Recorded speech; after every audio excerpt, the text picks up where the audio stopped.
Hello and welcome to Ninja Prep. This is Kapil Goyal, your educator and mentor for PG physics. तो HPSC assistant professor screening test physics का जो कि आज शाम हुआ था, उसका पेपर रिव्यू और सॉल्यूशन इस वीडियो में मैं करने वाला हूं। तो जो भी लोग जुड़ रहे हैं वो प्लीज़ वीडियो को पहले लाइक कर दें और पॉसिबल हो तो सब चैनल को सब्सक्राइब भी ज़रूर कर दें और अपने ग्रुप्स के अंदर शेयर भी ज़रूर कर दें।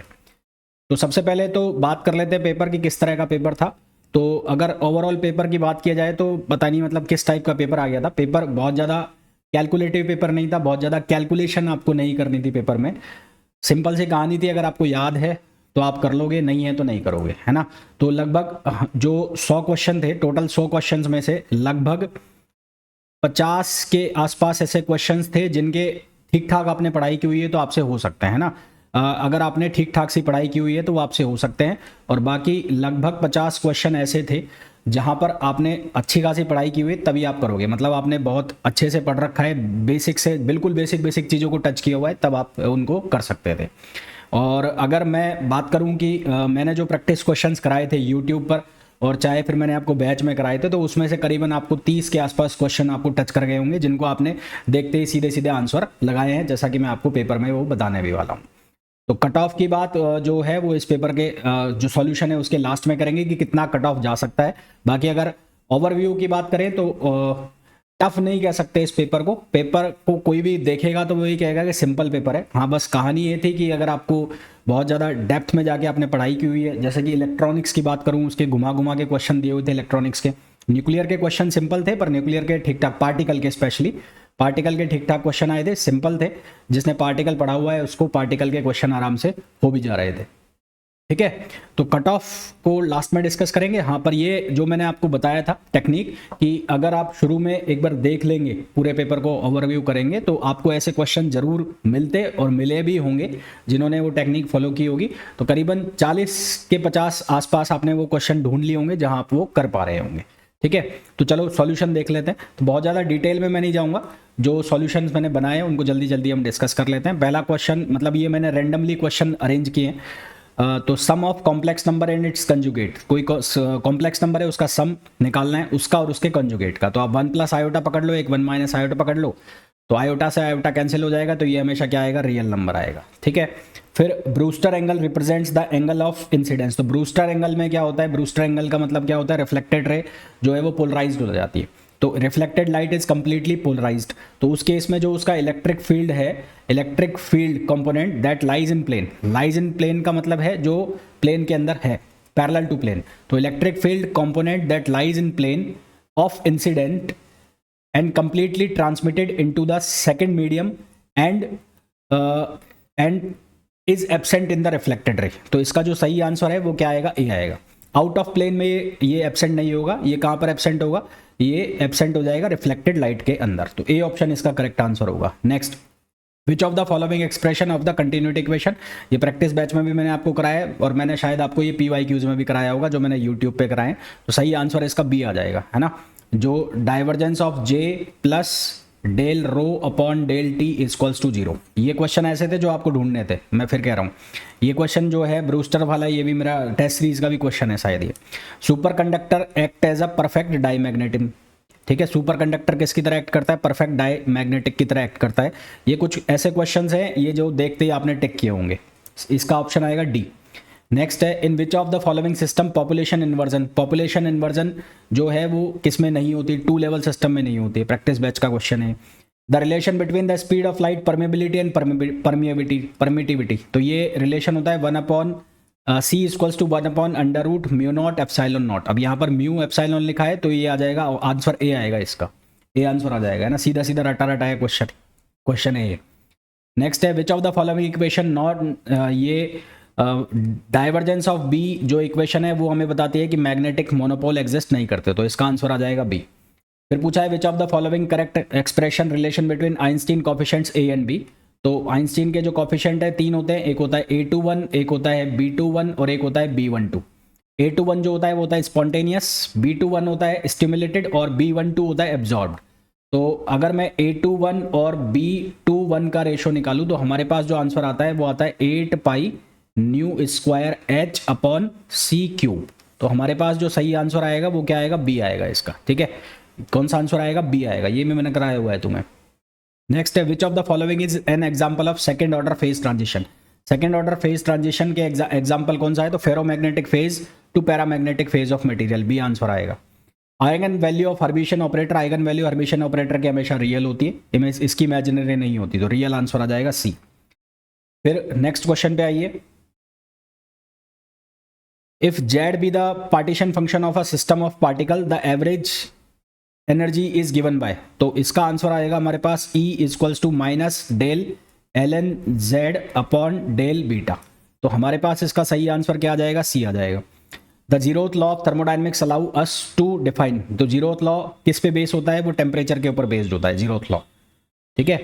फिर the mathematical representation of d'Alembert principle, तो डी एलम्बर्ट का मैथमेटिकल रिप्रेजेंटेशन होता है algebraic summation of F I minus P I dot और dot del R equals to zero. ये मेरा कराया हुआ क्वेश्चन है प्रैक्टिस बैच में। फिर है यहाँ पर एक इनइक्वालिटी वाली इक्वेशन दी, हमें ये पूछा है कौन सा कंस्टेंट है, तो ये इनइक्वालिटी की इक्वेशन है, तो कौन सा हो जाएगा? नॉन होलोनोमिक कंस्टेंट हो जाएगा, डी।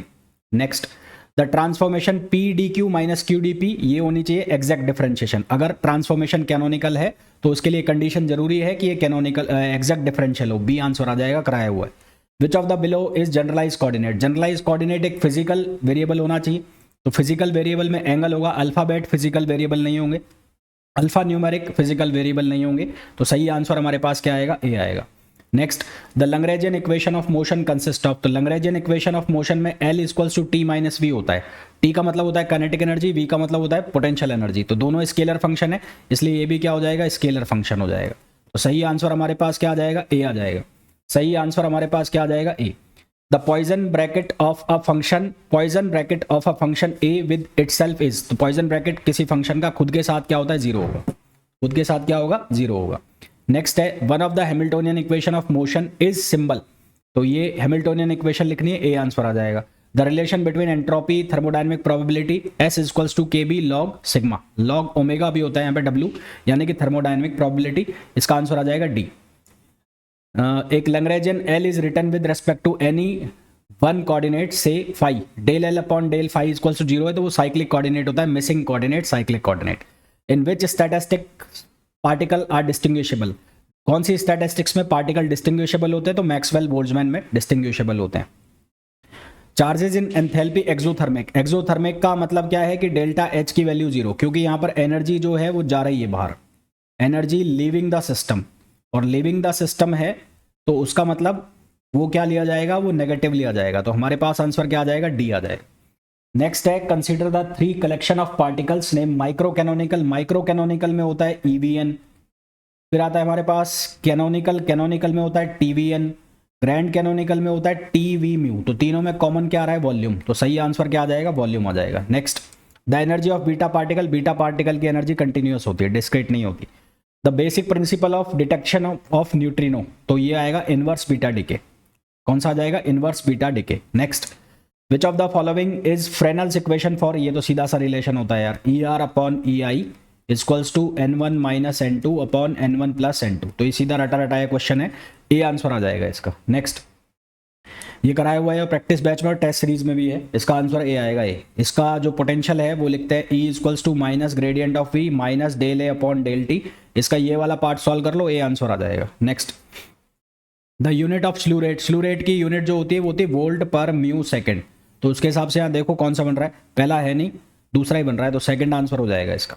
लेप्टोनिक नंबर ऑफ पॉजिट्रॉन, तो पॉजिट्रॉन का मतलब हो गया E प्लस और एंटी न्यूट्रिनो का हो गया न्यू बार, है ना, सॉरी न्यू बार, तो ये होते हैं कौन से? एंटी, तो एक होता है जो होता है इलेक्ट्रॉन और एक न्यूट्रिनो, वो उनका आता है +1, तो इनका क्या आएगा? -1 आएगा, तो ये आएंगे -1, तो आंसर आ जाएगा -1 आंसर आ जाएगा इसका, A. Next Geiger Nuttall law gives relation, तो गाइगर नटल लॉ होता है log lambda equals to A plus B upon √E, तो अल्फा पार्टिकल की एनर्जी जो जा रही है वो, और लैम्बडा का मतलब है डिके कांस्टेंट का रिलेशन है सीधा सीधा किससे? लाइफ टाइम से, तो यहाँ पर सही आंसर आ जाएगा हमारे पास range and life time of alpha element, A option आ जाएगा। नेक्स्ट है ये कराया हुआ क्वेश्चन है प्रैक्टिस बैच का, S equals to W minus ET, ये मैंने यूट्यूब पे भी कराया है क्वेश्चन, काफ़ी सारे क्वेश्चन यूट्यूब पे कराए, ये कराया क्वेश्चन है, आंसर आएगा इसका 4Q1 + 2Q2, है ना, ये एग्जैक्ट सेम क्वेश्चन है 4q1 + 2q2। The magic nuclei spherical, ये कैसा होता है, स्पेरिकल होता है, मैजिक नंबर होंगे, स्टेबल होगा तो क्वाड्रुपोल मोमेंट 0 हो जाएगा, तो वो स्पेरिकल हो जाएगा। पाउली एक्सक्लूजन कौन फॉलो करता है, फर्मी डायक फॉलो करता है। द क्लेन गॉर्डन कौन करेगा, वो पार्टिकल जिनका स्पिन 0 होगा, स्पिन 0 किसका होता है, पाई मेसॉन का, तो हमारे पास आंसर आ जाएगा पाई मेसॉन ए। नेक्स्ट है, ये कराया वो क्वेश्चन है, ए आंसर आएगा। ठीक है, यहां से आपको पोटेंशियल निकालना होगा। पोटेंशियल आप कैसे निकालोगे, वो F = आपको K/r² दिया हुआ है, तो F = होता है -dV/dr। यहाँ से आप पोटेंशियल निकालो। पोटेंशियल निकालने के बाद आपको मैंने प्रैक्टिस क्वेश्चन कराए थे, जब 1000 बार बोला था कि इसका जो पोलर कोऑर्डिनेट का जो काइनेटिक एनर्जी वाला पार्ट है वो आपको याद रखना है, तो वो आपको निकालना ही नहीं है, आपको सिर्फ और सिर्फ पोटेंशियल वाला टर्म निकालना था, वो आ जाएगा K/r। तो आंसर जो है वो बन जाएगा कौन सा, आंसर बन जाएगा इसका ए बन जाएगा, है ना। ए और बी दोनों एक जैसे हैं, पर ध्यान देना ए में एम है, बी में एम नहीं है, इसलिए एम नहीं है। Next, Maxwell equation derived from Ampere's law. तो एम्पियर्स लॉ से जो मैक्सवेल इक्वेशन ड्राइव्ड होती है तो वो लिखी जाती है curl of B = μ0 J + μ0 ε0 del E/del T।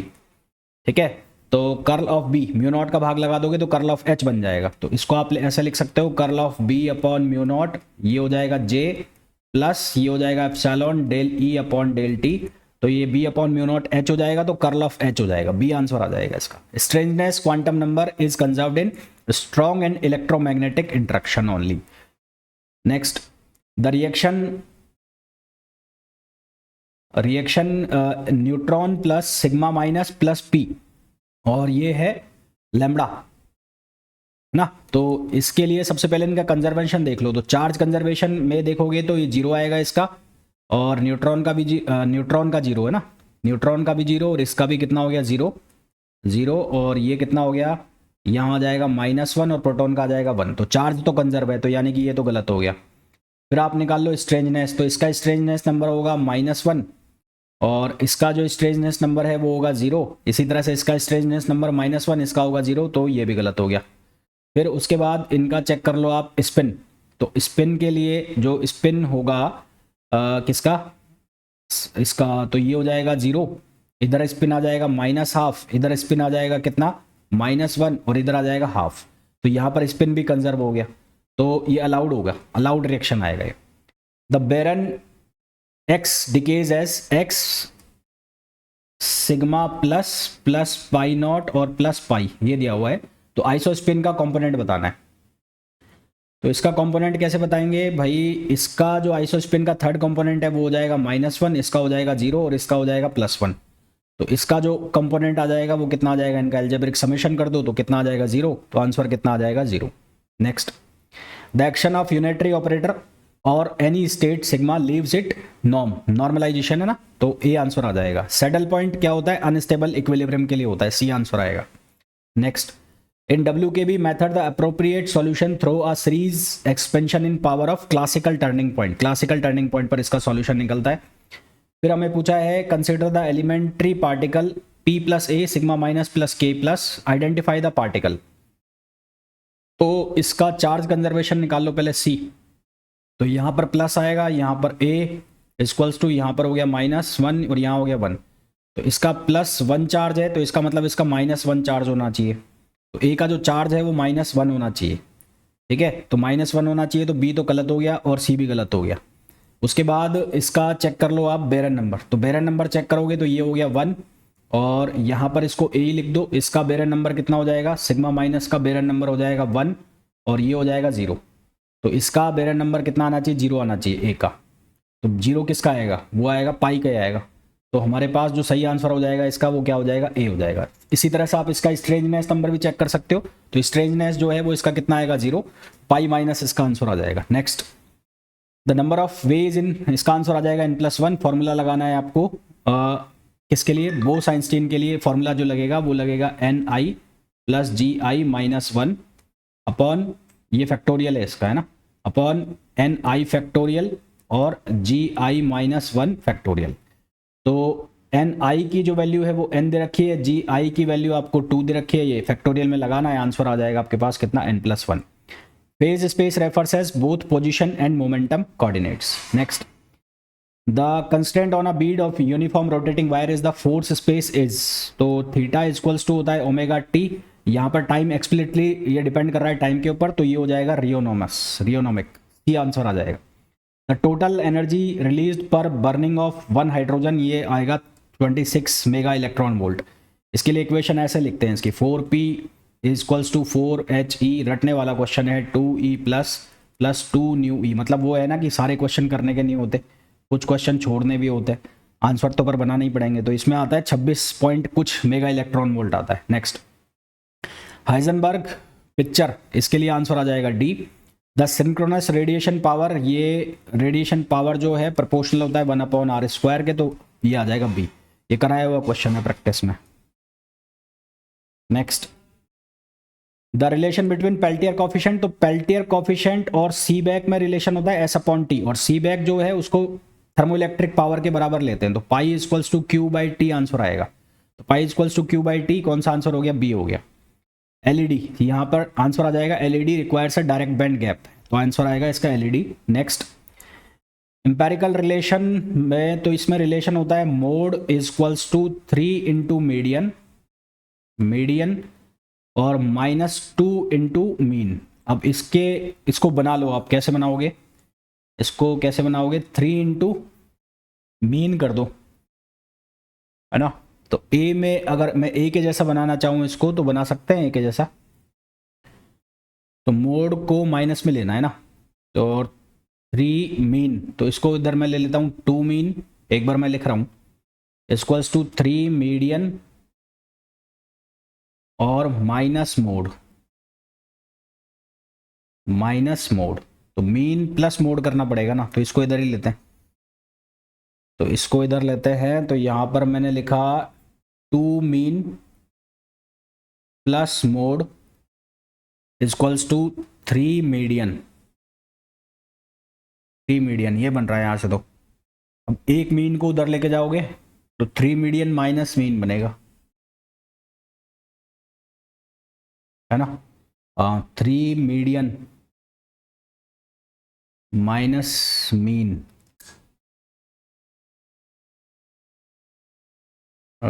Mean minus mode, चलो देखते हैं इसको एक बार, छोड़ो।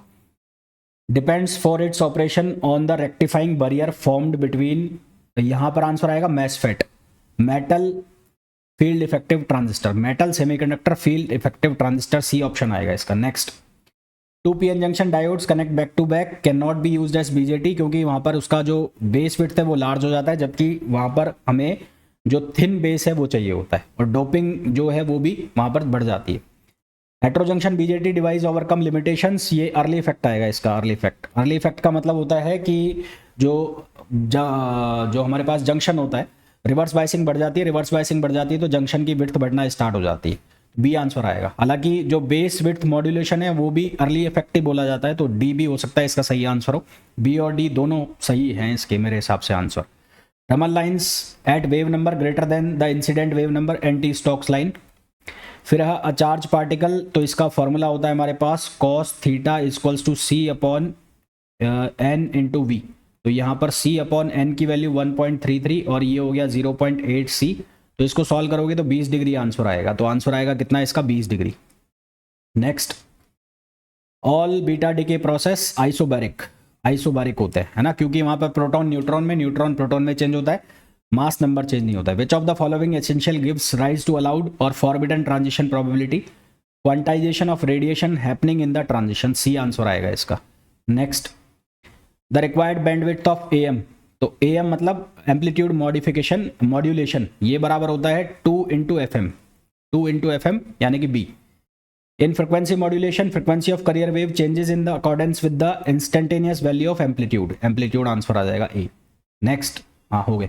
तो अभी मैंने करीबन आपको 70 के आसपास क्वेश्चन कराए हैं, 70 या अप्रॉक्सीमेट 65-70 के आसपास होंगे।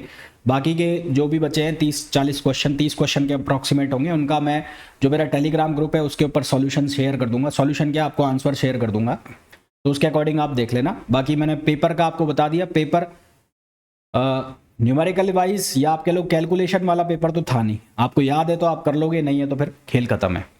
तो कट ऑफ मेरे हिसाब से बहुत ज़्यादा नहीं जाएगा। मैं जनरल का बता रहा हूँ क्योंकि हरियाणा में बहुत सारा कास्ट के अंदर कैटेगराइजेशन किया हुआ है, तो उतना तो मैं नहीं बता पाऊँगा। हाँ, मेरे हिसाब से किसी के नंबर, जनरल में बोल रहा हूँ मैं, तो जनरल में 55 के अप्रॉक्सीमेट किसी के आ रहे होंगे तो वो सेफर साइड जा रहे होंगे। जनरल में जिनके भी 55 के अप्रॉक्सीमेट आ रहे होंगे वो सेफर साइड हो जाना चाहिए मेरे हिसाब से। हो सकता है गलत भी हो, पर इससे ज़्यादा तो मेरे को लगता नहीं होगा, क्योंकि मैं खुद बोल रहा हूँ कि 30-40 क्वेश्चन जो है वो आप ठीक ठीक सीधे सीधे लगा सकते हो। बाकी फिर आपको ठीक ठाक पढ़ाई की हुई आपकी होनी चाहिए। हालांकि आप लोगों ने किया भी हुआ होगा, पर आपने न्यूमेरिकल्स बहुत ज़्यादा किए होंगे। आपने भी एक्सपेक्ट नहीं किया होगा कि ऐसा, मतलब इतना सिंपल तो नहीं कहेंगे, इतना वन लाइनर टाइप का पेपर आ जाएगा, वो आपने भी एक्सपेक्ट नहीं किया होगा। तो वीडियो को लाइक कर देना, चैनल को सब्सक्राइब नहीं किया है तो प्लीज़ चैनल को सब्सक्राइब कर देना। मिलते हैं नेक्स्ट वीडियो में, till then thank you, bye bye.